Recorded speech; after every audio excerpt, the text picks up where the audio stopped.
Apple has quietly released some new iPad. This was really unexpected, especially considering that they actually have an event coming next week. So they've just updated the Apple Store, and they have a brand new iPad mini 5 and also the brand new iPad Air. Yes, not the iPad Air 3, it's just the iPad Air. They brought back the lineup, it's not that anymore. And these iPads are really interesting. And here's not 5, not 10, not 20, not 25, but actually 30, plus things you need to know about the brand new iPad. So grab some snacks, and here's everything you need to know. Okay, so the first thing is that they actually have the exact same bodies as the previous models. So the iPad mini 5 is actually the same size-wise as the iPad mini 4, and the iPad Air, the brand new iPad Air, is the same size as the iPad Pro 10.5 inch from 2017. So this means that if you already have cases and accessories for those iPads, they would still work with these ones.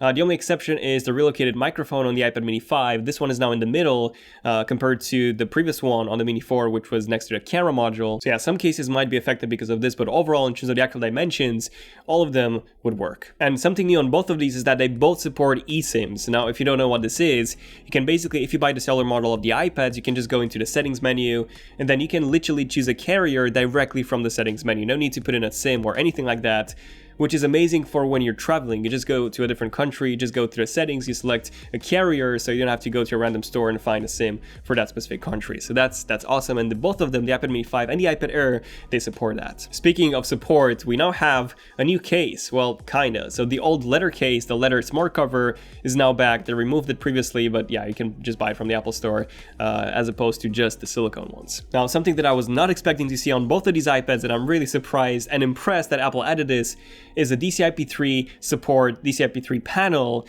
and color gamut support on both of these. So essentially, we have a DCI-P3 panel on the brand new iPad Pros and also the iPhones, and what this means is that you get way more colors than the standard sRGB panels. So if you're a photographer or you plan on doing any, photo editing, video editing on these new iPads, the display is pretty much as good as the ones on the iPad Pro, which is really, really impressive. There is one small difference though, and that is the brightness. So the brightness is 500 nits versus 600, which is what we have on the iPad Pros. Next up, if you guys remember the iPad, the entry-level iPad that Apple released in 2017 and 2018, so that one has the exact same body and build as the iPad Air 1 from 2013. I know it's confusing, they revised the Air lineup, but essentially that iPad does not have a laminated display, which means that there's actually an air gap between the glass and the display itself, which means that it feels as if you're touching an iPad that has a really, really thick screen protector. So yeah, it's pretty bad. Now, the good news is that those two iPads, the iPad Air and the iPad mini 5, they do have a laminated display, just like, all the newer iPad models. So at least they didn't sacrifice on this. Now, another downside of the entry-level iPad, aside from the lack of lamination, is the reflectivity. So that display is crazy, crazy reflective. It's basically like a mirror. Now, the good news is that these iPads are not. So they only have a reflectivity point of 1.8%, which is the same as the 2018 iPad Pro. So that's really, really impressive. So both of these displays on the Mini 5 and the new 2019 Air are really good in terms of that. And they also both have a True Tone display. This is something that Apple added to the iPad Pros. They brought that to the iPhones and also the MacBooks, the 2018 MacBook Pros.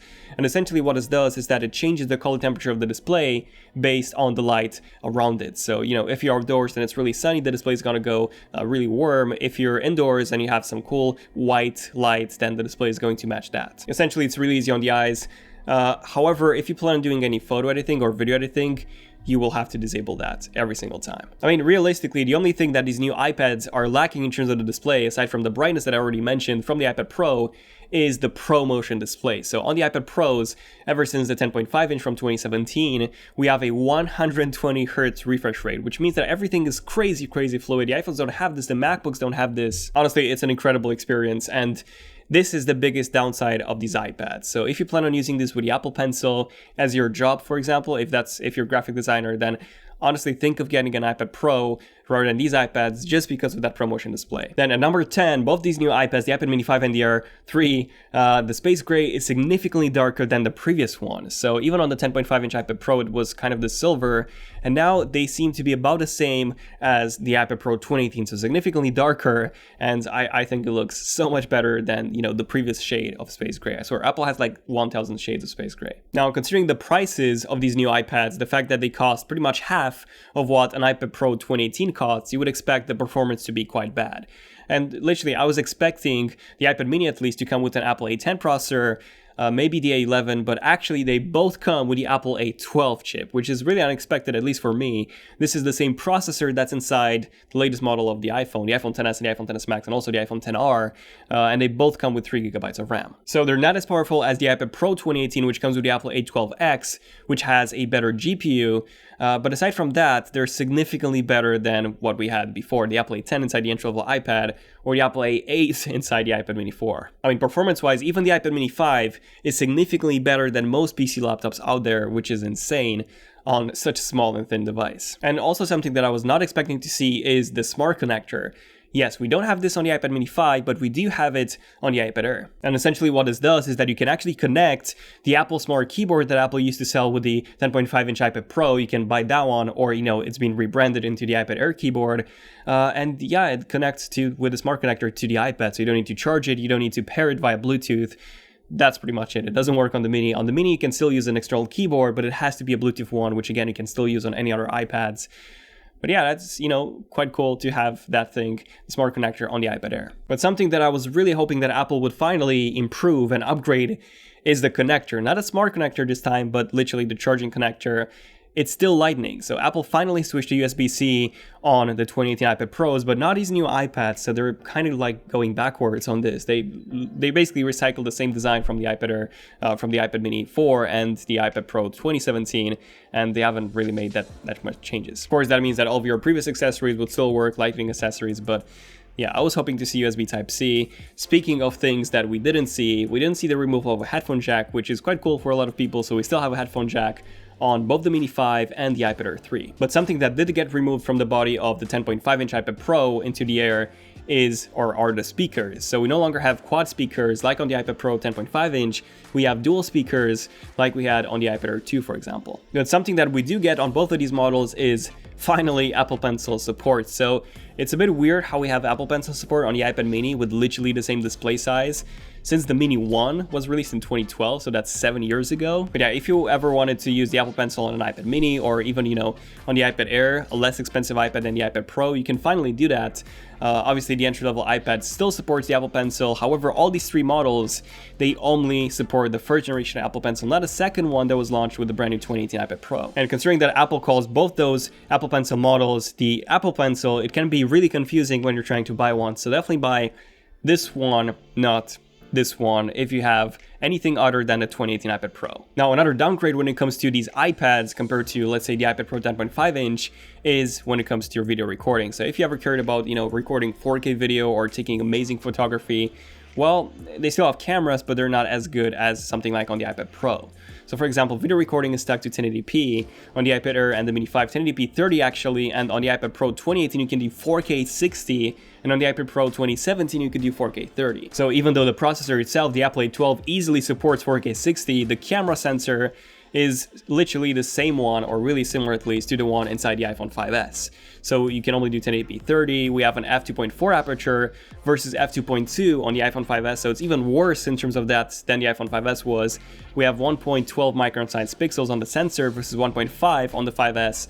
So yeah, the camera overall is actually worse than on the iPhone 5S. However, there's no more camera bump anymore, so the iPad can just lay flat on the table. So if you care about that, then those are pretty good choices for that. Another interesting thing is that they both have auto HDR versus the manual HDR that we have on the entry-level iPad, and smart HDR on the iPad Pro. This means that the HDR will automatically be enabled when the system recognizes that it's needed. However, it won't analyze every object in the scene. Also, there is no optical image stabilization at all on these new iPads. But something that has been improved is when it comes to the front-facing camera. So it's a 7 megapixel camera versus the 1.2 megapixel that we had on the previous Mini or the entry-level iPad. You can also do live photos, and Retina Flash is also supported, same as on the 2018 entry-level iPad. So yeah, the front-facing camera is literally the same one as on the iPhone 7. You can do 1080p 30 video recording versus 1080p 60, which is what we have on the iPhone XS Max. The flash has also been removed, so if you ever cared about taking flash photography or even using your iPad as a torch, as a flashlight, you cannot do that with these new models, unfortunately. However, they both come with Bluetooth 5.0 compared to Bluetooth 4.2 on the 2017 iPad Pro and Bluetooth 4.0 on the iPad Mini 4. So what does that mean? Well, you get double the data rate with Bluetooth 5.0 and also 4 times the range versus Bluetooth 4.2. So yeah, that's a pretty good feature to have in terms of future-proofing. Another cool new feature is that we finally get gigabit class LTE on both of these versus LTE Advanced like we had before. So this means that you can get speeds of up to 1.2 gigabits per second versus about 300 megabits per second with LTE Advanced. So yeah, if you travel a lot and you also get the cellular versions of these iPads, then this is a really big upgrade in terms of connection speeds. Now when it comes to the prices, the iPad Air is indeed a pretty good deal, starting at $500 versus $650, which is what the entry-level 10.5-inch iPad Pro was. However, you can actually get a refurbished 2017 model of the iPad Pro at an even lower cost. And aside from the processor, which yes, CPU-wise the A12 is better than the A10X, GPU-wise the A10X is actually better than the A12.